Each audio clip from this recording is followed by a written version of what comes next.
Good afternoon. I'm Lee Hundelt, and I will be interviewing a special guest today as we talk about women on a mission. I'd like to say that all of us are on a mission, even though we don't think about it.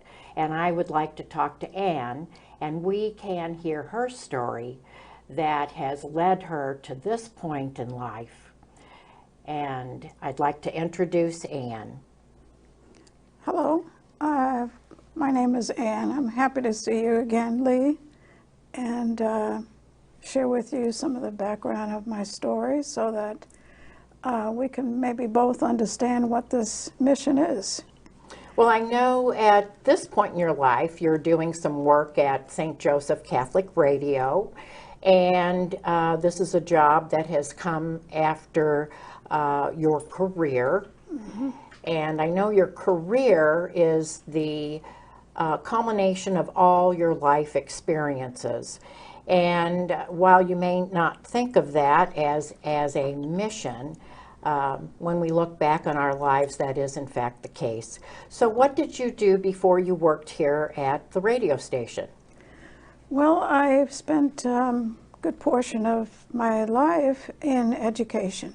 I was a teacher and all various grades pre-K through high school, and then I went into administration and was a school principal for elementary schools in various parts of the country. And that was very interesting. These schools were mostly Catholic schools, although I did a stint in Maine with a group of schools, supervising principal there for about a year, and then I moved to Mississippi. Well, I want to back up just a bit. You were a teacher, but what was your, what did you teach? What was your focus? My teaching experience was mostly elementary and general studies, general studies, did everything. The unusual thing was when I was getting my master's at Boston College, the pastor of the parish where I attended they were having difficulty in Boston at that time with sisters withdrawing from the schools, and he needed to have a teacher in the high school there. So he asked if I could possibly, while I was getting the master's, do some teaching. And so at first I said, I don't think so, because I'm only connected with elementary. Like in my heart, I thought I'm not smart enough, you know, how that works. And Absolutely. So I said, well, let me pray about it, and I'll let you know tomorrow. So I did, and I decided that there may be things that I needed to learn from that experience, which I did. And I was very grateful for that experience. When I taught freshmen through seniors, math, language, and I think that was it. Math, well, language. you know what I think is noteworthy is you stepped up to the call, and you talked to the Lord about that, because sometimes we just go by our intellect or assumptions about our abilities to be able to do what God calls us to do. And so I think that's very noteworthy that when you were asked to do it, you prayed about it and discovered that with God's help, that was something that you could actually do, and it was a growing opportunity for you. Because as I went on in my career in education, I was able to serve the younger people better, knowing the mentality and ideals of the high school age, so that I could kind of predict where people were going and be in a position to offer assistance or counseling whenever it was needed, not only for the children, but for the staff as well.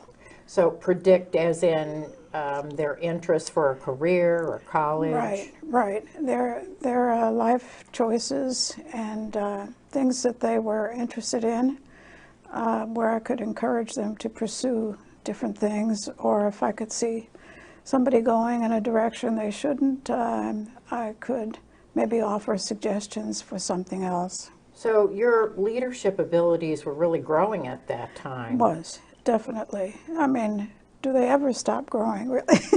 Well, I mean, you know. not for all of us. You were put on a path and you followed it. Yeah, Is that what kind of set you up for being an administrator later on? Yes. Then I went into, well, as it turned out, that same parish, the principal of the elementary school left because, like I say, sisters were withdrawing, and it was a Catholic school.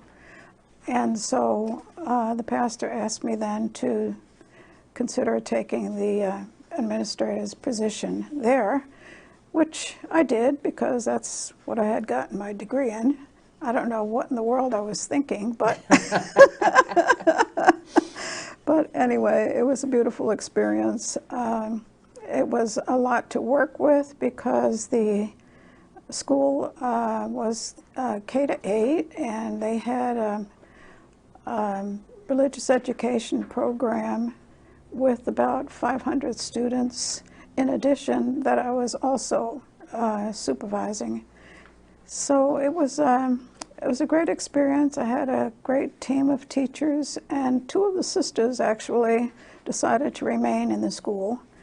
And we always laughed about it later on, and they felt grateful to have been there. An interesting aspect of that is they asked if they could take off their habits, as people were doing in those days. Things were changing. And I said, no, actually, you need to be in your habit, and you need to be a witness to the faith that way. And I think later on they were grateful for that. That at first, when everybody was casting off the habits and so on, they were kind of, I guess, probably a little aggravated. But then they could see the children being very respectful. Yeah. And paying more attention and so on. So well, that takes a lot of strength to be able to stand up some changes in the church. But you know, I know that all of this came about from your beginnings, and not a lot of us have the same kind of story you do, and it's encouraging and just. Something I'd like to hear more about, because I know your beginnings were such that you ended up having to leave your parents at an early age. Yes, actually, I was 6 years old, and my parents were divorced, and so I was living with my birth mother at the time, and we went from house to house. I don't know how she did it, actually. She really, being alone, the caretaker of two children, my brother and I, and she tried to get enough money to rent and so on, but I noticed that we were living in different people's apartments, and so I guess she just had it and found this She didn't work? She did. She worked as a beautician. Okay. And actually, she found this orphanage. I think she tried several orphanages, but I don't know, the Catholic orphanages were filled up or whatever. So this was a Protestant orphanage. Actually, it was non-denominational, but we referred to it as Protestant. You know, I know this is a very poignant story, but where was your father in all this? Had he? Well, he had gone off and eventually married and had another family. And in the orphanage, we were allowed to have visitors, and a lot of children had parents that would visit them and so on. And I think it was arranged by the office that's like your mother would be coming to visit you and so Sure. on. I remember sitting on the bench waiting for somebody to come and nobody ever came. So that was kind of a pattern. It was okay. But anyway, That's a lot to get used to as a small child. That's rejection. Right. We thought I thought it was the normal thing. I didn't think anything of it. So, Was that because it had happened to other children too, or no, you just accepted that that's where your mother put you? that's it. That's it. When she brought us to the orphanage, I could see that she had tears in her eyes, and they were discussing, I guess, issues of staying there, and probably there was some payments involved and so on. But anyway, when she left, and then we were taken on a little tour, I could see this big, it was like a chapel kind of a room when you first walk in. This is a very unique old building, and I just recently found out that it was designed by, what's the name of that? Tuhill. Tuhill, who designed. Yeah, it's on the UMSL University in St. Louis, And their this, theater. That's right. This was in the early 1900s when he designed this building, and it's quite an antique building. I mean, nowadays it's still standing, but it went through a lot of changes. My experience was during the Depression. So in the 1940s,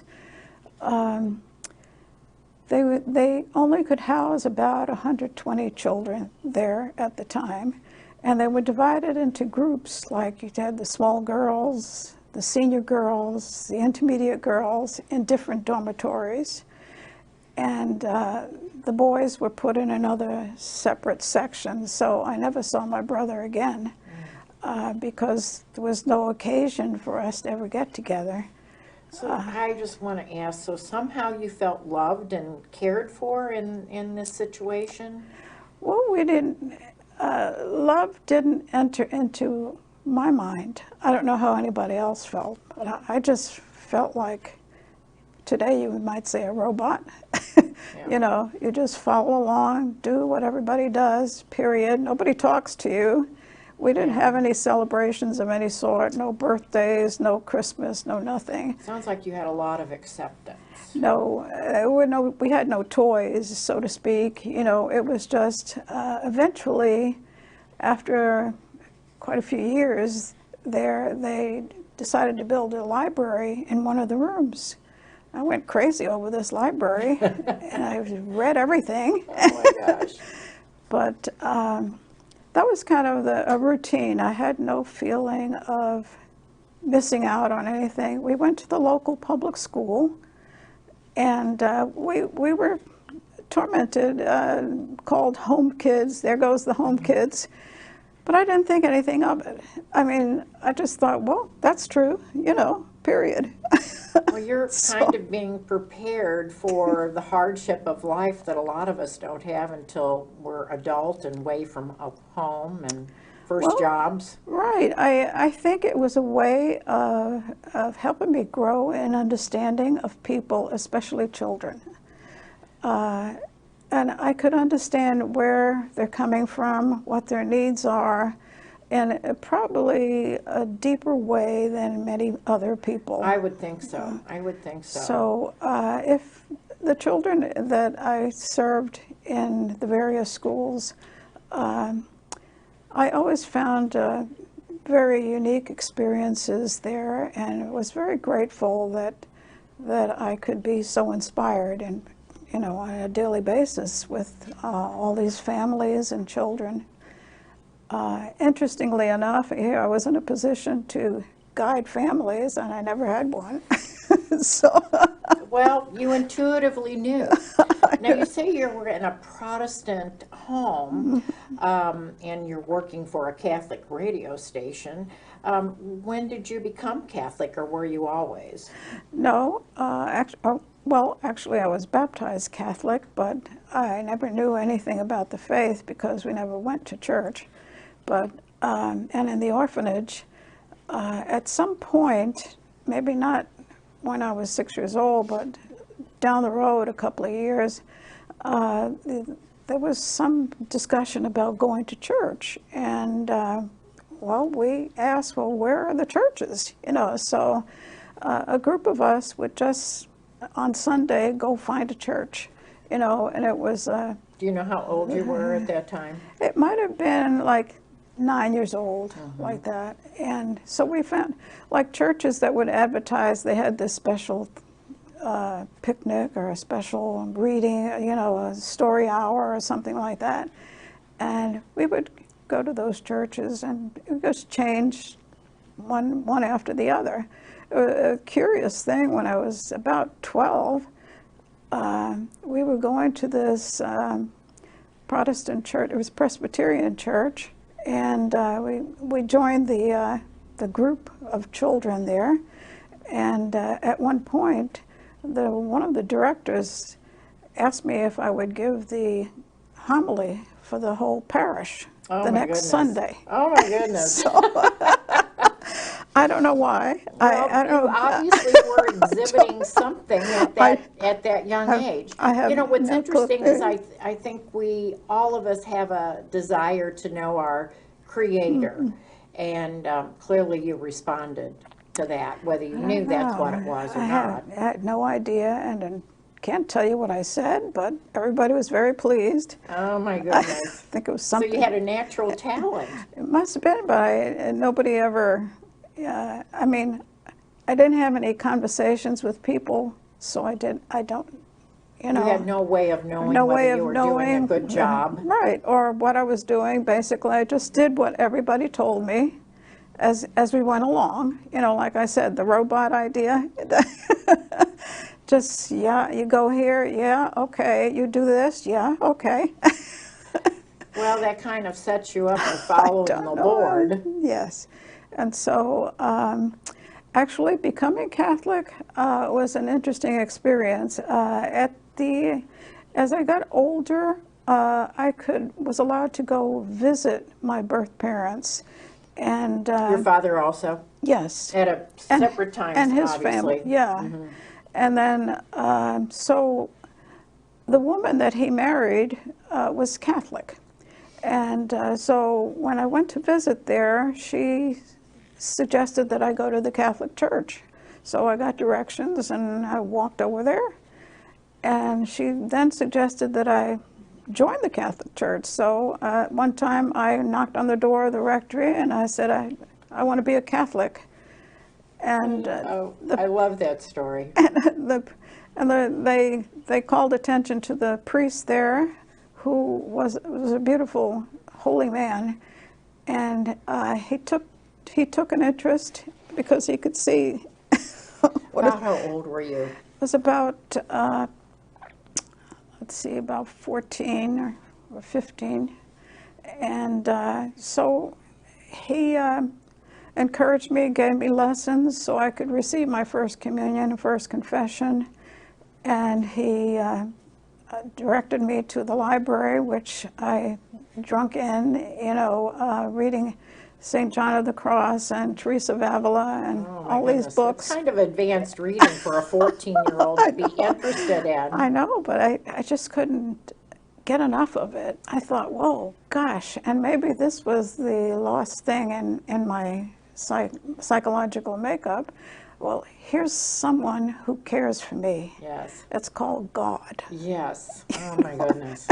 And I thought, wow, you know, I can't believe I'm actually cared for by somebody, you know. Goodness. So And clearly he was. He brought you to that point in your life. Fell in love with God and and the whole thing. So I could never tire of learning all it was about it. And these individuals, these saints, with their stories, just fed my my knowledge of this God and all the possibilities of what could happen and how to live my life. And so Well, your open spirit up Yes. to that point allowed you to accept everything. Exactly. And Father didn't stop with that. He encouraged me to open the doors for me to go to a finish my high school in a Catholic school. And then he asked if I was interested in college, and sure, is the robot talking? Sure, I'm interested. Yeah. Okay, so what college would you like to go to? I said, well, any college with the name of Mary, because by that time, Mary had become my true mother. Oh, yes, and so, she is for all of us. And so I remember kneeling before an image of her and saying, you're going to be my mother. Anyway, so I ended up going to a college with the name of Mary in it. And what was that? That was Marywood in Pennsylvania. And there was another Maryville College, but when I went there to look at it, I could see that people were wealthy and that I didn't think I would fit into that atmosphere. So when I went to Marywood, I was offered a couple of scholarships, the art scholarship and a service scholarship. So Did you say service? Yes. So I worked in the kitchen area and whatever they told me to do. And with the art scholarship, I have to say that during the course of the first year there, I entered an international poster contest, which I won. Oh my goodness. And what was the subject? It was a poster that I designed. I used the motto of the Holy Father, Pope Pius XII, peace is the work of justice. And I don't know how I came up with anything, but there you go. They called me to the office at the college and gave me a little monetary award as a result of it. And at that time, this is how crazy kids think. I thought, oh good, I can buy a bathing suit now. So, and I don't know, people, sometimes people are saying, well, where did you get the money to do anything? Yeah. I have no idea. I mean, I just lived. The Lord provided. I don't know. And it seems like your expectations were within line with your status at that point. That point in your life. So I was glad to be there, and we lived in dormitories and so on and so forth. And then did you make any friends while you were there? Yes, and then when they ask you what you wanted to major in, so I read the admissions book, and this is what I advise all students to do. However, my choices were really weird. I said, well, they asked me what I wanted to major in. I said, well, philosophy and theology. That's my choice. That doesn't sound weird to me. It goes along with your desire to know the Lord. I don't know. But before then, when I was thinking of going to college, I thought, well, I could be a research chemist or something like that. Because I was always interested in that kind of field. In Woody Crest, the orphanage, one time the Lions Club decided to offer a dinner at Christmas for the kids in the orphanage. And so they had a table lined with all kinds of toys. And they asked us at the end of the dinner to pick out something that we would like for Christmas. So I saw a chemistry set, and I was just so taken with this chemistry set. Just the look of it, and I thought, gee, microscope and all these chemicals, and wow, you could do a lot with that. You may not have realized, but that's a pretty special direction. Right. I can't. So I thought, well, I'd be a research chemist, but nevertheless, end of that story is Christmas came, and instead of the chemistry set, they gave me a little teddy bear. So I thought, well, what do you do with this? I mean, yeah. Yeah, it was not your inclination. I have no idea what you do with this. Yeah. We didn't have toys. And Oh my goodness, oh my gosh. so I would think that that would cause disappointment or... well, not really. I really, I don't know. I have to say I didn't care. Yeah. It didn't matter. You know, I just didn't get the chemistry set, but that's okay. I'll find somebody who wants this thing since I don't know what to do with it. Right, right. So it So, was kind of your emotional makeup to accept and kind of go with the flow, yes. which is what God calls us to do. Yes, and I think in a sense where whatever age you are, the things that you need to accept makes you deeper. It helps you to grow and understand things better. So it's like the darkness always has a light behind it. I have to say that's very noteworthy. It doesn't sound like you needed years of therapy to overcome things that had happened in your childhood. No, so That's unusual in itself. yes, well, it is, the whole experience is unusual, and I would hesitate, I don't know if I've ever shared this with anybody, except just recently, but going into the orphanage experience and then the high school and college experience were definitely a time of growth. The head of when I said I wanted to major in philosophy and theology, the head of the religion department came to see me and wanted to know if I ever thought of becoming a religious sister. So I said, sure, you know, this is my robot. Sure, sure. Like St. Teresa, the little flower, and so on. I had all these models in my head. Absolutely. I said, sure, this is what I would like to do more than anything. So she arranged for me to enter that convent there near the college. And so I did. I left school and went there. And Sounds like your family were the saints. And the that's about it. That's about it. Because, it's amazing when you study the lives of the saints, how much you can learn about how to handle life. Absolutely. You know, they're people like us. yeah, they're just, like you can never stop talking about St. Teresa, the little flower, St. Teresa of Avila too, but just was a simple way of handling life. You know, like she went in the convent and everybody was not very nice to her and so on and so forth, and she handled it. So I was in the convent for a couple of years, and at some point before you took your final vows, they had an interview with some priest. I'm not sure what position he was in, but he doubted that I went into the convent for the right reason. I don't know what the right reason would be, but he said, oh, you just want to be here for security reasons. And because they knew my background, Sure. dysfunctional background. Yes. So I never knew that there was such an issue of a thing as going into a convent for security reasons. Right, right. That would never have occurred to me. So at the point where the group was going to be taking vows, they said that they would not accept me. So they... Did you even question that, or it was No, as it was to be in your mind? Right, right. Everything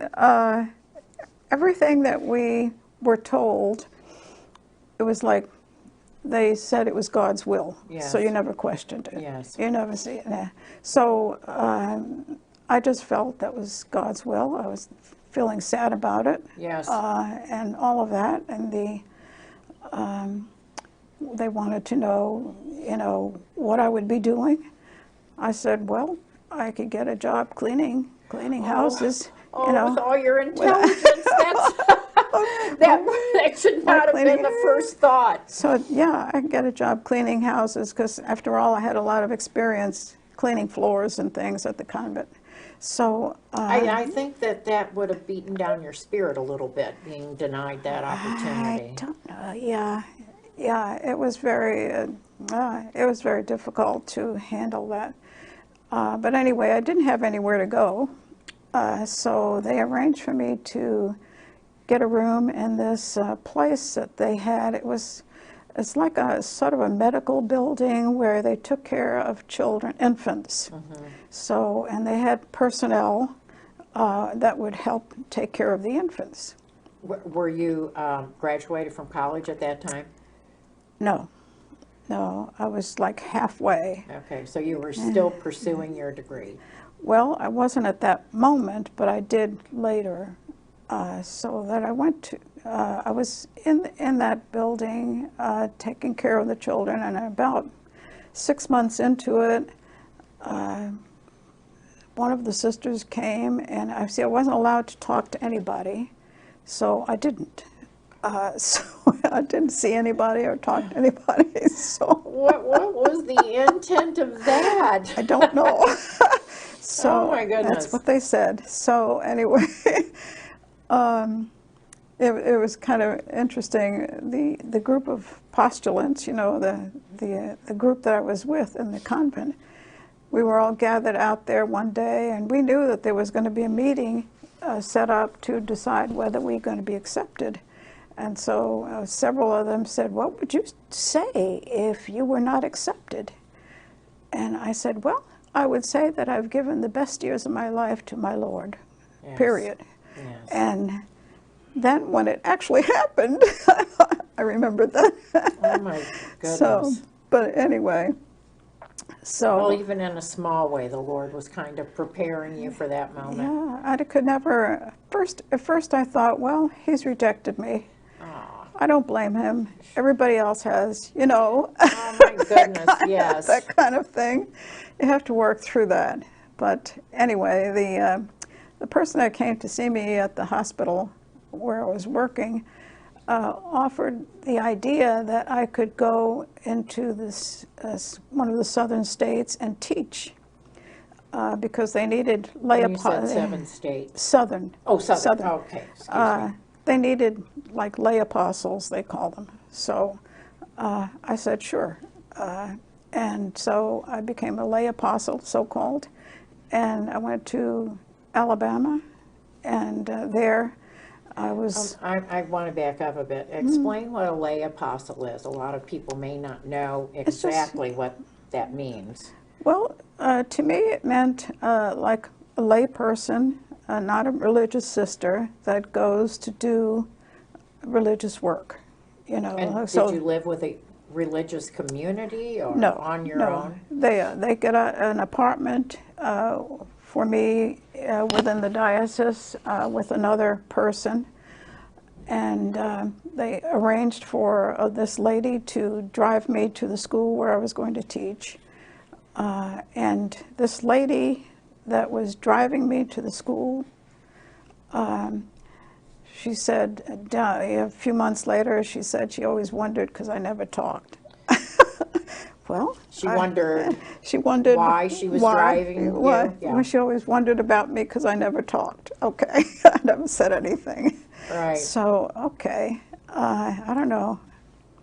And the teaching experience was very beautiful. It was a small country school. The Dominican sisters were there. And there I taught second and third grade combined. And was some very poor children there too, so we became very close. And your history is similar. Yes, so and you could intuitively know what they needed. Right. And the other lady that I was rooming with had a nervous breakdown, so this lady that was driving me offered to take me in to her house. She was recently widowed.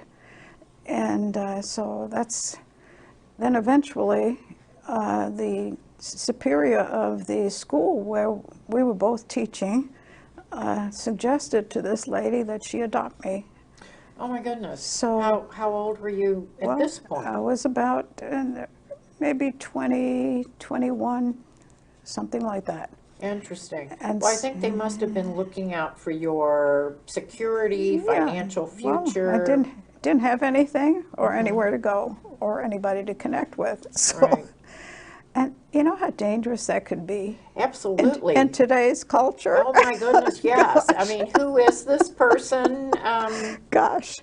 And it's just like the Lord took me by the hand and led me to this, that, and the other person. Exactly. And whatever you said, yeah, I could sense this lady was good. She was a good Catholic and so Yes. on. And she was very, very downhearted because of the recent death of her husband. Yes. And she had 3 sons. So the boys and I got along fine. And So you were put in a position to help her, and she helped you. yes, and then we just made it work, and she arranged for me to continue my education at the local college. And so, connecting with the Marywood, my credits were transferred, and I finished and graduated. And she was kind enough to drive me back to Pennsylvania to participate in the graduation ceremony. So, Had you done long distance learning, or yes, Yeah. yes. I did some courses, and the courses were transferred, and so on and so forth. So then when I was teaching there, and I saw that the situation wasn't going to be very good for me because of the payment. They were getting They were not able to pay you? Right, they were Yeah. getting difficult, in a difficult situation. So I transferred to another school, and there. Did you do that on your own, or Yes, you just yes. you knew where to go? You had information. Yes, got into another school, and there was teaching the middle grades there, and that's where I kind of reflected on the idea of administration. I thought, well, this is not too difficult to put together. I can see what's going on. Yes. So a few years there, and then I decided to go to get the master's so I could go into administration. And I searched around to see. There was no internet at that time, so you had to do Yeah, the hard way. Yeah. The long way. I had to search around, and I'm trying to find any degree in education that was the least expensive, since I didn't have any finances. So I saw Boston College had a good option there. So, and in administration. And how far geographically was this from where you lived at that time? Well, it was Mobile was on the Gulf Coast, Okay. and Boston's on the East Coast. So right. it was, it was pretty far. So I relocated to Boston, and I got a room with a Jewish family, and they were Orthodox Jews. Now, how did you find a Jewish family? Oh my goodness! Well, Oh my goodness! well, they had at the school, they had like a bulletin board with options for places to stay in the nearby neighborhoods, and so I just picked out one, and there it was. Oh wow! Jewish family. It was interesting because I got a good idea of how the Jewish people celebrate. Yes. And got involved with their culture a bit. Did you see similarities between their culture and the Catholic yeah. faith? Because the Catholic faith is based on the Jewish, so I could see where Yes. it was like going back, you Yes. know, and learning how to grow with it. Right. You know. So anyway, that's where I was, and then as I mentioned before, the pastor of the parish where I was going to church wanted me to teach in the high school. I did, and then principal of the elementary school, and that's how the career got started, basically. Now, how did he know, your pastor, that you existed? Had you been active in the church, or were you seeking a job? No, I don't know. I don't know. Of course, I was active in the church, but I don't know if it was me or somebody else that told Father. But anyway, that's all I could put my finger on. I know they were having some kind of celebration in the parish at that point, and I designed a holy card for that celebration, and I just did things in the background, and then somebody... That doesn't sound like the background. Somebody calling upon you to design a holy card. Somebody, yeah, must have picked it up and told Father. I don't know. Yes, yes. I don't know how that worked, but then I didn't really think much about it when that he noticed, and I figured, well, gosh, that's the way the world is. Everybody knows what you're doing, you know. I know, but clearly you had an assumption that you weren't special, and you were being special all over the place in your quiet way. I could never realize, you know, people out there, I always figured, are much smarter than I about those kind of things, you know, so. But anyway, that kicked off my career, and actually I had no real thought about teaching, except when I was in the convent there during those first few months. They were having some kind of a class, and you mentioned the convent. Yes. Attached to your parish? The school. Oh, attached to the school, Yeah. and so you knew And about something that was being Yeah, taught so there? and somebody asked me to get up and give a presentation. And you've done this before. And so I did, and they thought it was very good. So that was my first experience in actually teaching.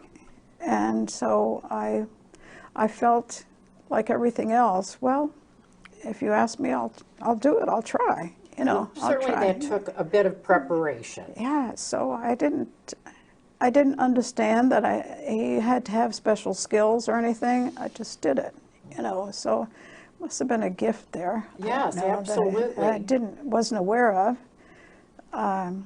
Because I know that when I suggested that my career would be in housekeeping, they were very disappointed. Oh my goodness, yes, yes, here you were exhibiting all these skills, quietly maybe, and humbly maybe, but they knew you were I didn't have any idea. talented for much more. See how if you trust in the Lord and put your trust in Him and your heart, I think He leads you even without knowing it. Yes. You know. Yes. And I'm sure you would have had similar experiences in your life. The people that He puts in your life. It's like working at St. Joseph Radio. Yes.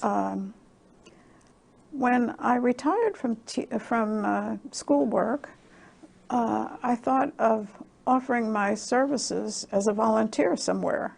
So I went different places. The first experience was around Christmas time. I called like the How long ago was that? maybe, let's see, about 10 years. Yeah. I called like the Salvation Army. Need any help at Christmas time? No, we're full. We don't need anything. Okay. I called this and that, you know, Vincent de Paul, everybody. No, we don't need any help. Oh, okay. my goodness. So then I thought, well, I was going to a prayer group at that time, and the prayer group was meeting at St. Joseph Radio one occasion. And as I sat there listening to the presentation, I was looking around, and I thought, wow, I bet I could do a mural on that wall of the history of St. Joseph Radio. And so I approached Lou, the director, and I suggested that. I said, well, would you like me to look at the history? And so she said, yeah, I have some CDs that tell a bit of the history if you want to look at them, and that kind of started the whole thing. And so goodness. After Your that, artistic ability was very worthwhile at that moment. So I did, and every now and again, well, with schoolwork, you never stop using your artistic abilities, really. So that was good. I thought, I had gotten an art scholarship, so obviously I must have had some talent. But it was never the first thing in my life. Like I thought of art as a major and going into the field and so on. But then I observed the fact that there were many artists that were a little odd. And I didn't want to put myself in that environment. I can understand because that. I didn't think I could handle it. Exactly. I didn't have the skills, those social skills. Right. So, well, in the starving artist concept, I don't know, but anyway. wouldn't be a career you'd want to have. So I went into education, and lo and behold, there is no end to how you could use your talents there. So I was grateful for that, and I was blessed to have so many people to work with that were just beautiful inspirations of faith and Yes. models. And I was kind of laughing at the whole situation. Sometimes I just laugh at the way God puts you in these situations. Here I am, I'm advising families on how to be a family. And you've never had a family, but you've had a holy family. You had the saints, the greatest model of all. But there were people that, like one family came to the school and they had a 4-year-old that they thought was very bright, and sure enough, the child was bright. But they wanted to introduce that child into a regular school at that point, and the starting age was like 5. So I said, I think for the child's own benefit, he should be with his own age group. Yes. Don't put him in at age 4 and he's going to be with 5-year-olds. Exactly. Because there's a tremendous difference there.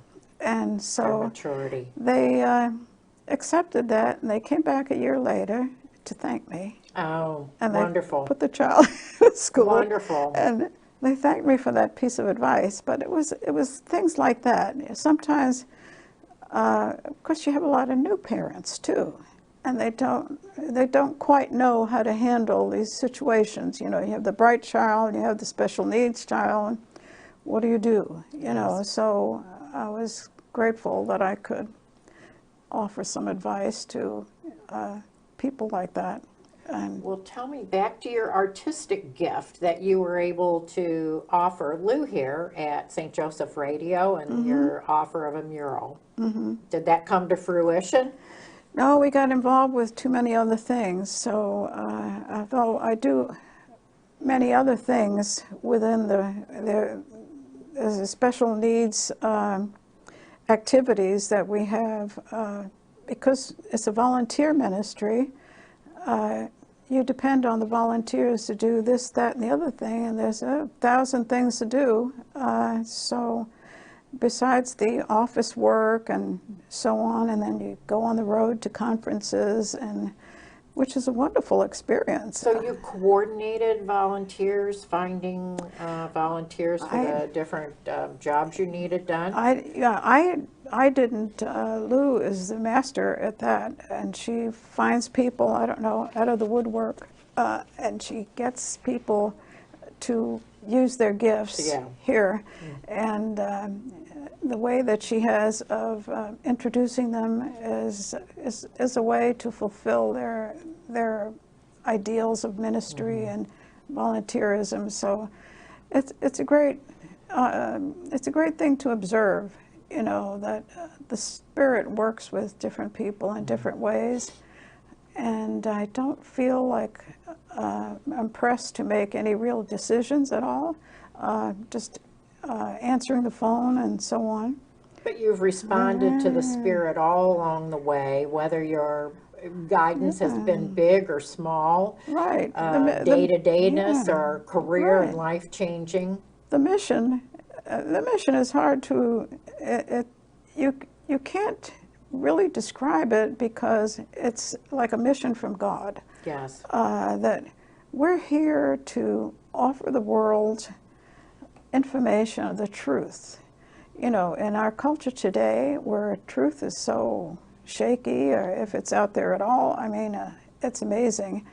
The fake news that we get on every level. Absolutely. And so we feel gratified that we're in a position to, and with Lose Direction, record, offer production material that can really state the truth about things.